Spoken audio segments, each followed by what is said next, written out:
Alright, so we finally got Trowa going in the last episode, and now we are doing more missions with Trowa today. And here our main opponent is going to be Makuvi, and you can see that most of their strength is in the bottom half of the map. We only get possession of one field in the upper half. So that's a lot of pressure on our base. So my initial strategy is going to be to immediately seize the enemy communications center,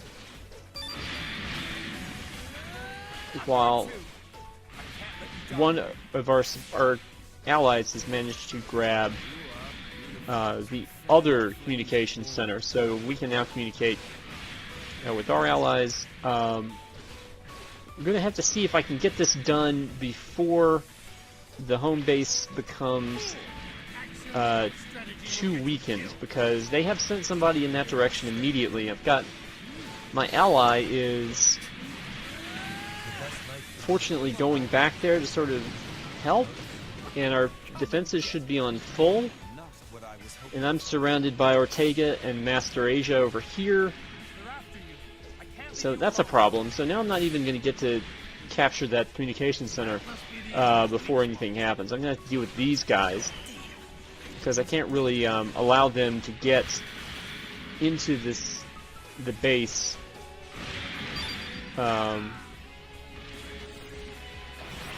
Okay, so we got rid of Master Asia here, and then we've still got Ortega and his Dom hanging out. Of course, Ortega from the original Mobile Suit Gundam series, one of the 3 Black Tri-Stars characters who I think most people know from their exploits in the Rick Dom. However, you know, you can, if you really want to see them pilot Zaku's, you can watch Gundam: The Origin, which was fairly recent, sort of a Char Aznarbal centered story. Anyway, so yeah, I've taken care of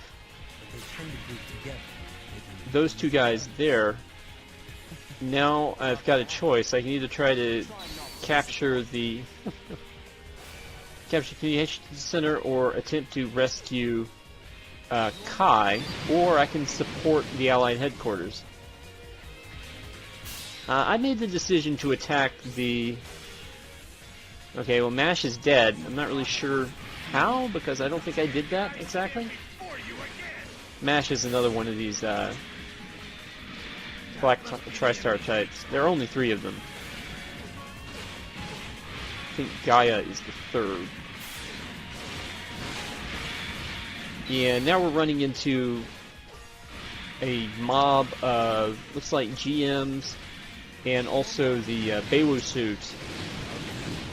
But these are the mass-produced versions from Gundam Double Zeta, not specifically Glimmy's Bewu, although it might have been just as strong as any of these.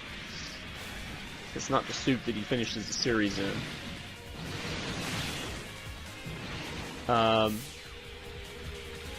So we have Master Asia back here.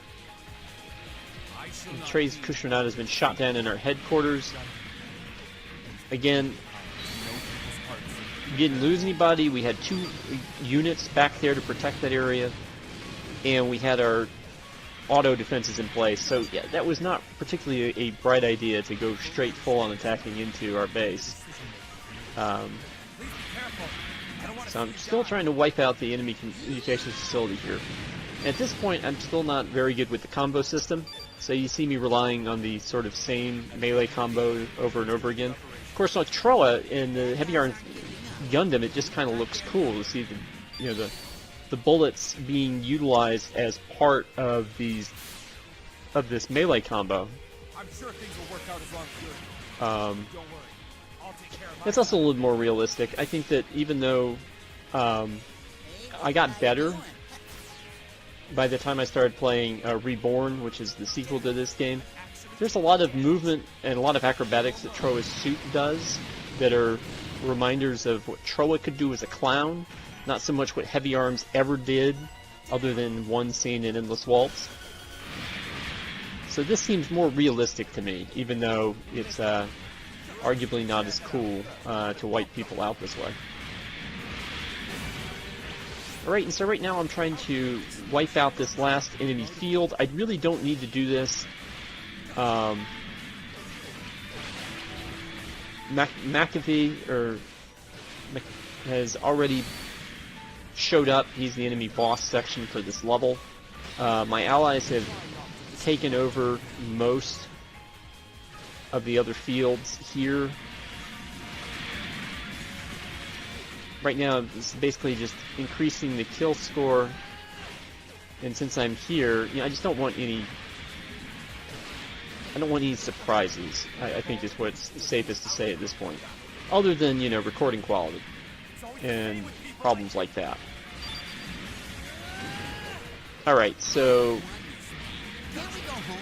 we've captured this field, so now the only thing left to do is go attack the enemy base. Now, Kai is already there. Kai, a character from Mobile Suit Gundam in the gun cannon support suit. The gun tank support suit did not appear in this game, and nor did it appear in the successor games.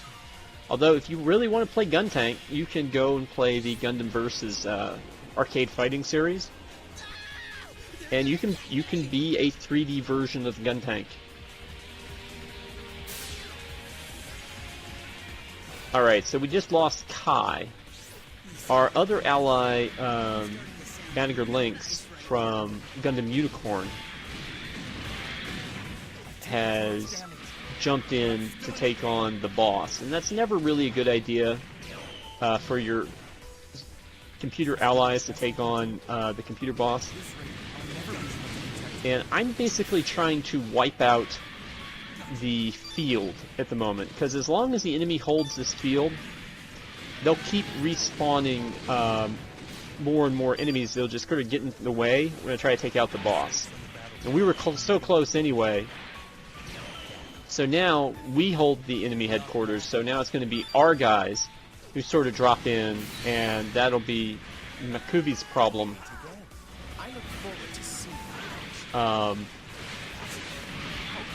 So as Banneker is beating up on him there, and grunts can take shots at him. Evidently, we get to spawn. Oh shoot. Of course, right in the middle of this recording, my memory. I just, I was fighting with this suit earlier today, trying to unlock cards in Gundam Reborn, and I can remember Rambo Ralph flies it, and I can remember that his quote about it is, "This is no Zaku boy," but it's a goof. That's what it is. These are goofs that we've spawned over here. Makuvi, on the other hand, is fighting with the Gaian suit. I don't really have much feeling about Makuvi one way or the other, mainly because I didn't really watch the original Gundam series. From what I understand, kind of a bit into artwork. Oh, well, okay. This seems like a good idea, but really I don't like Trowa's team-up special move. I think I've said that before, particularly just compared to his normal special move. Also, another thing that's interesting to me, and I guess this is accurate, but I don't know, is the Gundam Wing Gundams seem to be smaller than their other universe counterparts. So as we're beating up on the Gaian here, you can see that Ribbon's Gundam and also the Unicorn Gundam are bigger units than the Heavy Arms Gundam is. So maybe that's reflected somewhere. Maybe that's a thing that's sort of mentioned in official stats or whatever. Well, it's just sort of weird. I was like, well, my favorite Gundams from my favorite show ended up being kind of smaller than everybody else. We built up enough friendship with Miliardo to make him, or to be able to play with him as a pilot. Good for us. We're kind of limited by the story missions as to who we can pick as pilots and operators. So, you know, here we are going down into a different mission category, and you can see that this is a more complicated field with a couple of elevators. Actually, there's a catapult and it looks like a fortress. And there's also a suit factory. Now, the suit factory will produce flunkies of whichever side controls it. I have a policy of not following orders that'll get me. So I'm going to go up to the advanced base here, and Krakoa coming in right at that moment does remind me of one of the problems that I do have with this game that I don't necessarily have with its successor, as we trip over Sochi from Turn A Gundam right there in the K-pool.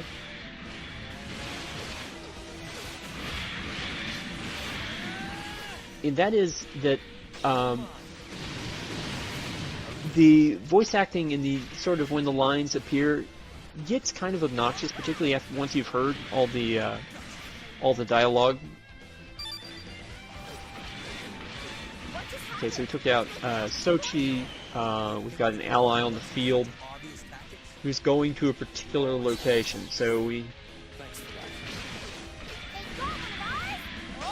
there's also a giant.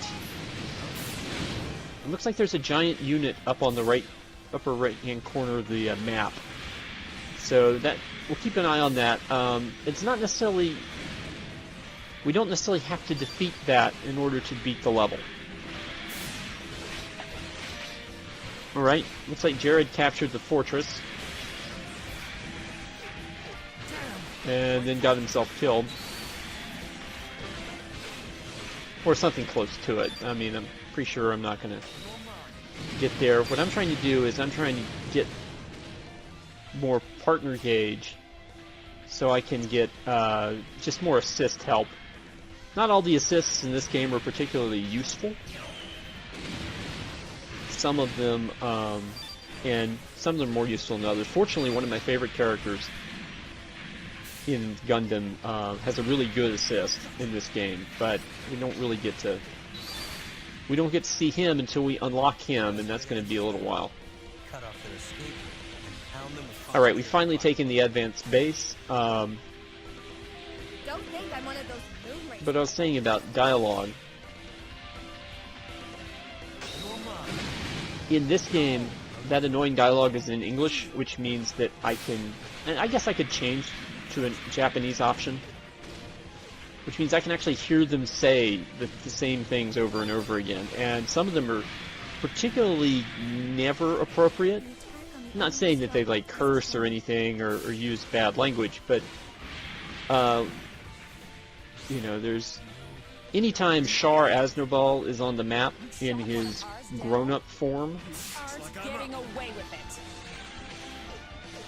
See, this is the Epyon assist, which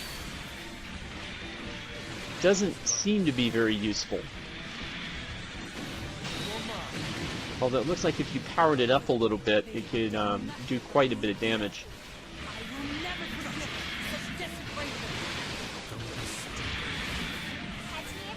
Kind of surrounded by Gaza suits here, and looks like they shot down Puru.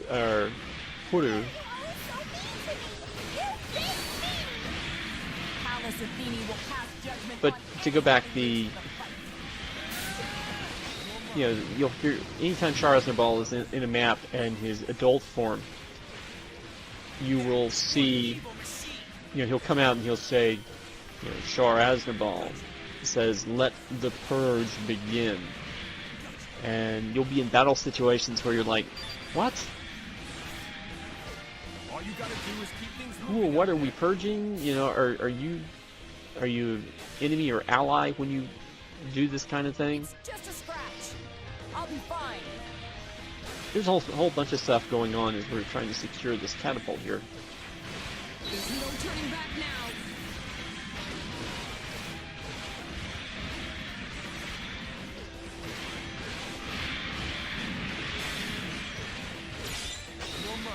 I've been hit! Back up! I think the other, I mean, I've talked about some of the differences between this game and its successor is we bring in another Epyon assist, try to capture this catapult. You continue to resist. Can't promise you safe. No need to worry about me. But the art style is different. The this is the one game in the series where they kind of went with a I'm pouring out. more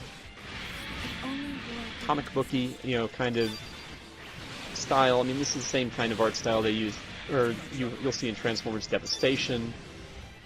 For some reason, the name is also, the Ultimate Spider-Man game for Xbox.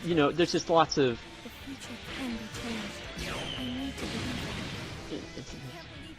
For some reason, it's not coming to me. But they went back to sort of the more 3D computer look in the next game. And there's no space combat in this version of the game. I don't know if there was space combat in the original two. I have a feeling there was, because it seemed to be a big deal that was kind of missing here. There are battles that occur sort of in space, but they're always in some sort of object that has gravity on it. Just don't get yourself killed. Without you, you'll be in serious trouble. You're right. You're never just floating around in space. I don't really know why that decision was made. I think maybe Looks like I'm up. we're now in the enemy base here, and you can see we still haven't dealt with whatever's sitting on that catapult.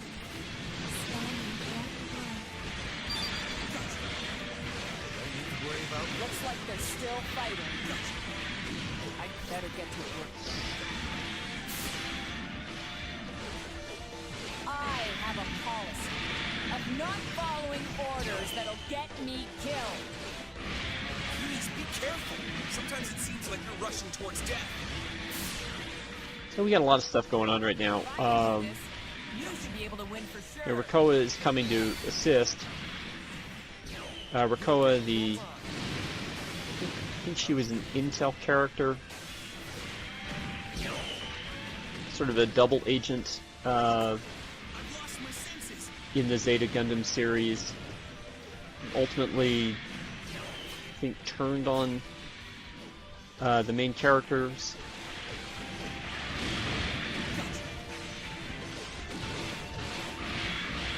Again, Zeta Gundam is another series that I haven't seen, so I can't say whether Rakoa is a huge character here, but this character certainly is an important part of the Zeta Gundam, and then even after that, the Double Zeta story.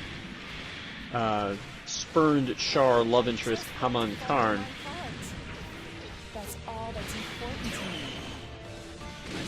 me. Haman Karn, who is responsible for continuing the Xeon war effort, even long after there was a Xeon. We failed to rescue Seabrook, but at this point I'm just trying to finish the mission. I've got a relatively low-level suit here, so I'm trying not to necessarily drag things out. There's also no health dispensary on this map, so I can't rebuild my health. But I can do QuickTime events. Those come back in Gundam Reborn, and they're just kind of as annoying there. All I do is settle scores for the day. Although they're more speed-based rather than combination of buttons. So I'm just going to let Haman Karn have it here. How did you get to be immobile? Now, you'll notice that my health bar is reducing, but there's a purple part. That purple part is the amount of health I can possibly recover back to if I back out of fighting like I do here. I want to refill my health bar into its entirety, I need to find a health item, or if there's a field on the map that does that, like a mobile suit factory, not a mobile suit factory that creates mobile suits, but it's hard to explain. It'd be easier if we run across one. So I'll keep my eyes open in the next couple of episodes to see if that happens. Alright, but now we've lost track of Hamankarn, so we need to find her. You can follow the arrows to do that. And I'm just trying to use my super move to end this faster. That's another reason I sort of ran off, was to rebuild my super gauge.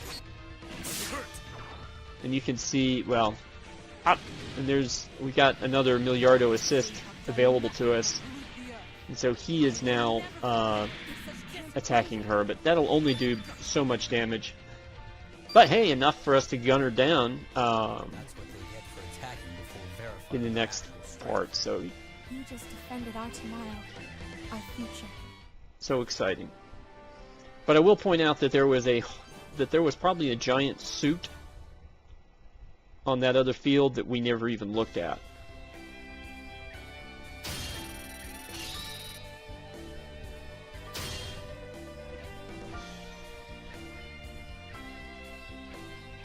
And so now we've got access to a heavy arms suit with 4 upgrade slots, which is kind of cool.